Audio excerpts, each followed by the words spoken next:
Bismillahirrahmanirrahim.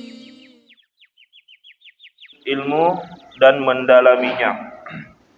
Kita dengarkan kisah Sayyidina Mus'ab bin Umair radhiyallahu anhu mengajarkan agama.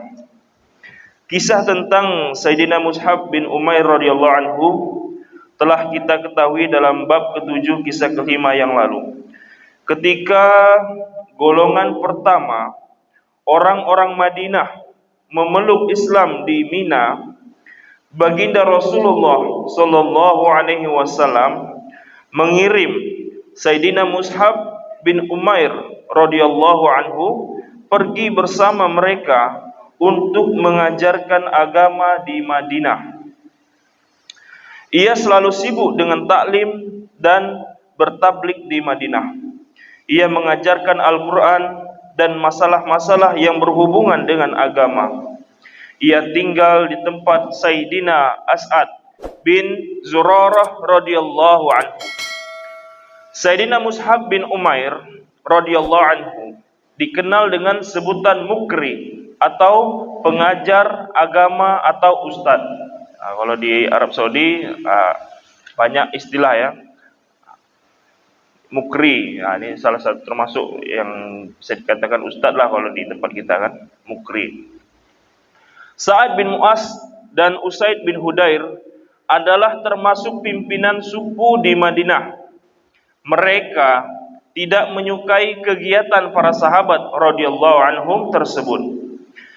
Sa'ad berkata kepada Usaid, "Temuilah As'ad dan katakanlah kepadanya bahwa kami mendengar kamu telah membawa orang asing yang membuat orang-orang lemah kami menjadi bodoh dan sesat."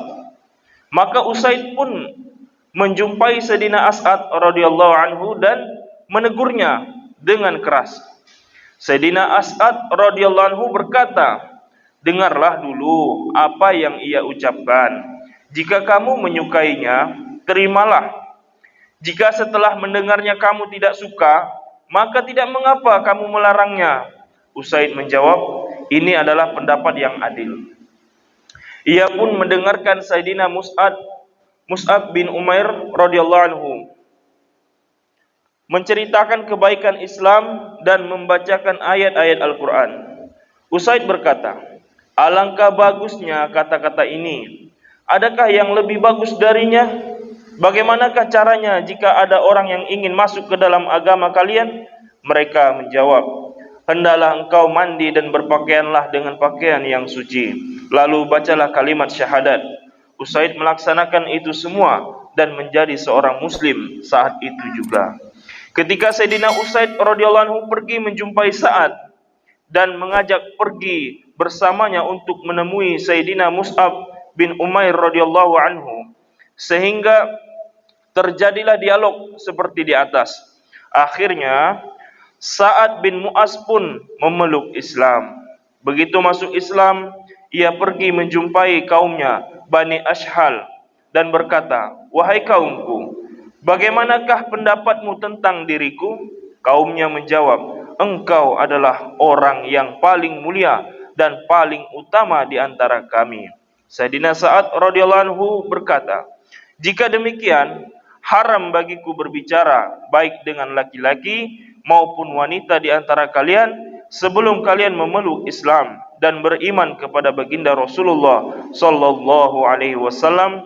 Dengan ucapannya itu seluruh Bani Ashhal baik laki-laki maupun wanitanya memeluk Islam, sehingga Sayyidina Mus'ab radhiyallahu anhu semakin sibuk mengajarkan mereka agama. Ini dari kitab Talqih. Faedah: demikianlah kebiasaan para sahabat radhiyallahu anhum. Secara umum, jika mereka telah memeluk Islam, mereka langsung menjadi dai. Apapun perkara agama yang mereka dapatkan, mereka langsung menyebarkan dan menyampaikannya kepada orang lain. Bertablik dan menyampaikan kebaikan kepada orang lain adalah kerja utama mereka, tanpa terhalang oleh bertani, berdagang, ataupun pekerjaan-pekerjaan yang lain. Kemudian kita dengarkan beberapa hadis tentang pentingnya solat. Pasal kedua, hadis-hadis tentang ancaman dan celaan bagi orang yang meninggalkan solat. Pembeda antara orang beriman dan orang kafir adalah solat.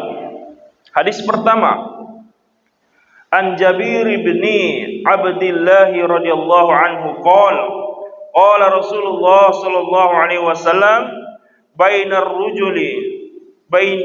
rajuli wa bainal kufri tarkus salat. Rawahu Ahmad. Dari Sayyidina Jabir bin Abdullah radhiyallahu anhu, ia berkata, baginda Rasulullah sallallahu alaihi wasallam bersabda, dengan meninggalkan salat tidak ada lagi pemisah antara seseorang dengan kekufuran. Hadis riwayat Ahmad dan Muslim. Dalam riwayat lain disebutkan, dengan meninggalkan solat tidak ada lagi pemisah antara seorang dengan syirik dan kufur. Hadis riwayat Abu Daud.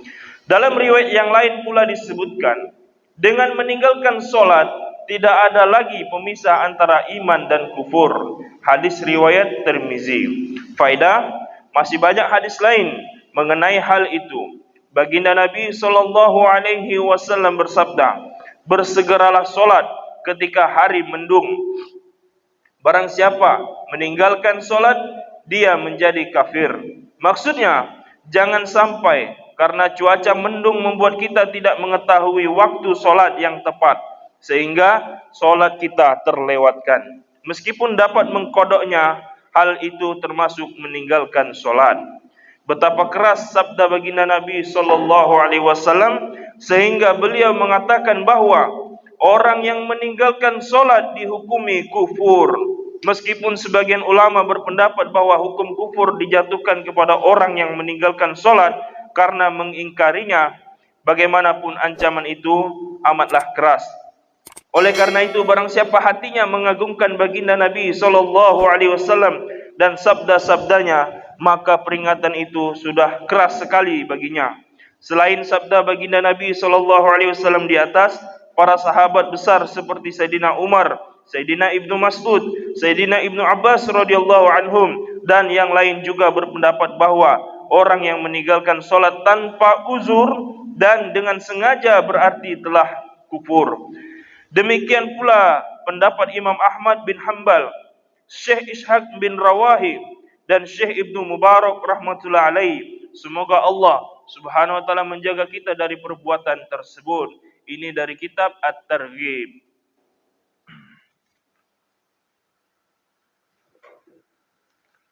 Kemudian kita dengarkan berkenaan dengan keutamaan memuliakan saudara muslim dan ancaman bagi yang menghinanya. Pada bab ini saya ingin menyampaikan perkara penting yang harus diperhatikan oleh para dai, yaitu agar betul-betul mengikuti tata tertib dalam menyampaikan agama. Di dalam dakwah, jika kita kurang berhati-hati sedikit saja, di samping menghasilkan manfaat juga menimbulkan kerugian. Oleh sebab itu, hendaklah para dai berhati-hati dari segala segi. Banyak orang yang terlalu bersemangat dalam menyampaikan agama sehingga tidak mempedulikan harga diri sesama muslim. Padahal harga diri seorang muslim sangat tinggi. Perhatikanlah sabda baginda Nabi sallallahu alaihi wasallam. An Abi Hurairah radhiyallahu anhu marfu'an, man satara ala muslimin satarahu Allahu fid dunya wal akhirah. Wallahu fi aunil abdi ma kanal abdu fi auni akhih. Rawahu Muslim. Dari Sayyidina Abu Hurairah radhiyallahu anhu, baginda Rasulullah sallallahu alaihi wasallam bersabda, barang siapa menutupi aib seorang muslim, niscaya Allah subhanahu wa ta'ala menutupi aibnya di dunia dan di akhirat.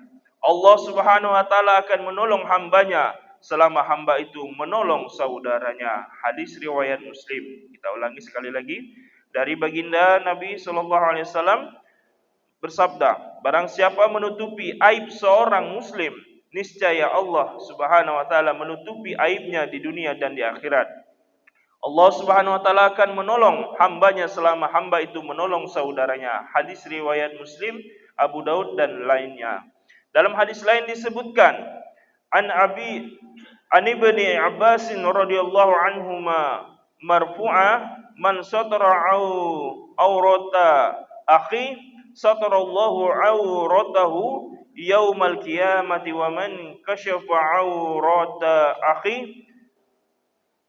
akhil muslimin kasyafallahu auratahu hatta yafdahahu biha fi baitihi. Rawahu Ibnu Majah. Dari Sayyidina Ibnu Abbas radhiyallahu anhuma, baginda Rasulullah sallallahu alaihi wasallam bersabda, barang siapa menutupi aib saudara muslimnya, maka Allah Subhanahu wa taala akan menutup aibnya pada hari kiamat. Barang siapa membuka aib saudara muslimnya, maka Allah Subhanahu wa taala akan membuka aibnya, sehingga Allah Subhanahu wa taala mempermalukannya di dalam rumahnya sendiri karena aibnya. Hadis riwayat Ibnu Majah, ini dari kitab At-Targhib. Kemudian keutamaan fadilah zikir.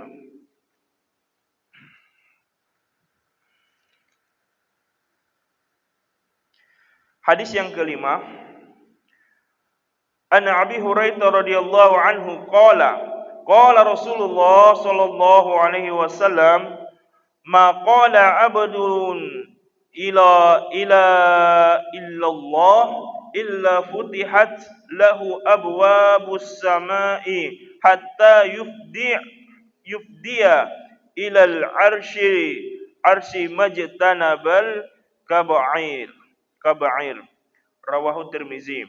Dari Sayyidina Abu Hurairah radhiyallahu anhu, baginda Rasulullah sallallahu alaihi wasallam bersabda, tidaklah seorang hamba membaca la ilaha illallah kecuali akan dibukakan baginya pintu-pintu langit hingga kalimat ini sampai arsy ilahi selama ia menghindar dari dosa-dosa besar. Hadis riwayat Tirmizi. Barang siapa membaca, tidaklah seorang hamba membaca la ilaha illallah kecuali akan dibukakan baginya pintu-pintu langit sehingga kalimat ini sampai arsy ilahi selama ia menghindar dari dosa-dosa besar. Fadilah kalimat ini sangat besar dan kemakbulannya sangat tinggi. Kalimat ini langsung mencapai arsy ilahi. Juga dapat diketahui bahwa meskipun kalimat ini diucapkan oleh seorang pendosa besar, tetap saja ia mendapatkan manfaat kalimat ini. Mulla Ali Qori rahmatullah alaihi berkata, menjauhi dosa-dosa besar merupakan syarat agar doa segera dikabulkan dan semua pintu langit terbuka. Meskipun dengan adanya dosa besar, seseorang tetap mendapatkan pahala dan pengabulan.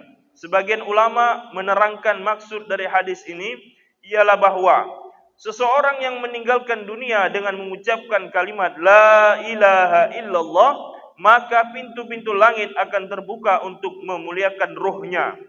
Sebuah hadis menyebutkan bahwa ada dua kalimat. Yang pertama tidak akan berhenti hingga mencapai arsy, dan kalimat kedua nur atau pahalanya akan memenuhi seluruh langit dan bumi. Kalimat pertama ialah la ilaha illallah dan kalimat yang kedua ialah Allahu Akbar. Kemudian kita dengarkan fadilah Al-Quran.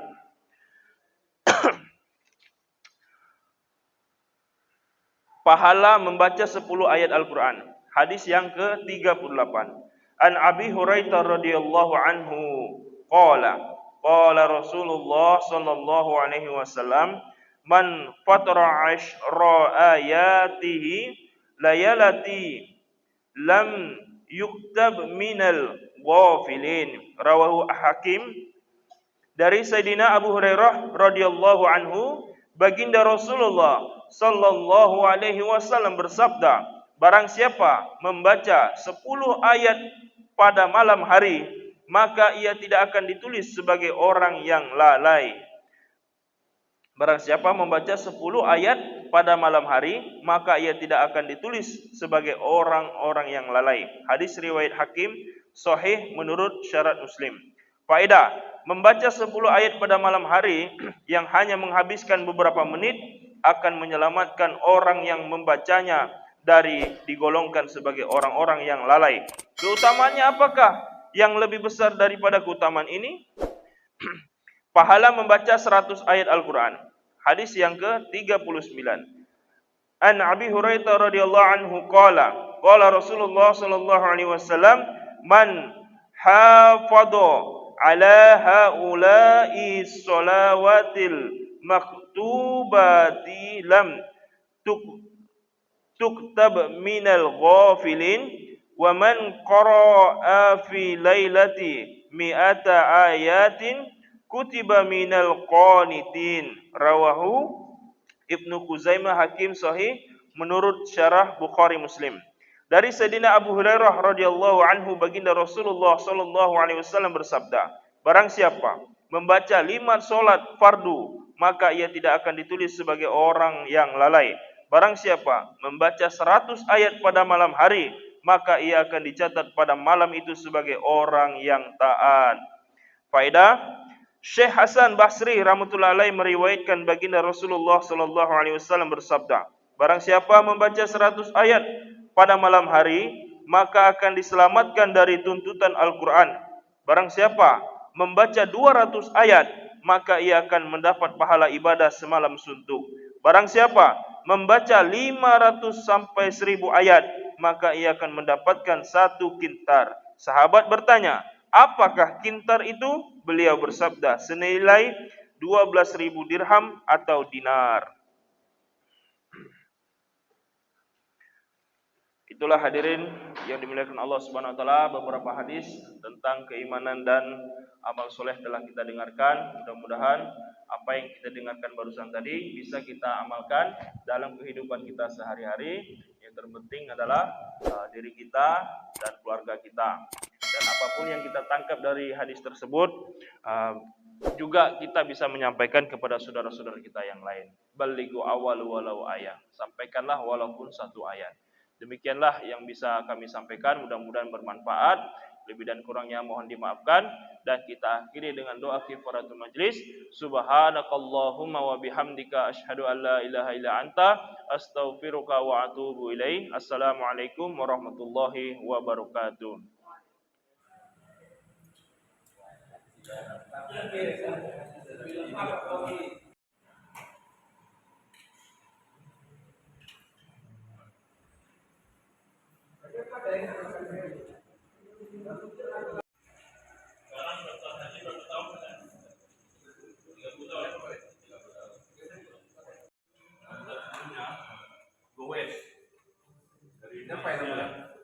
Indonesia, Malaysia, Thailand.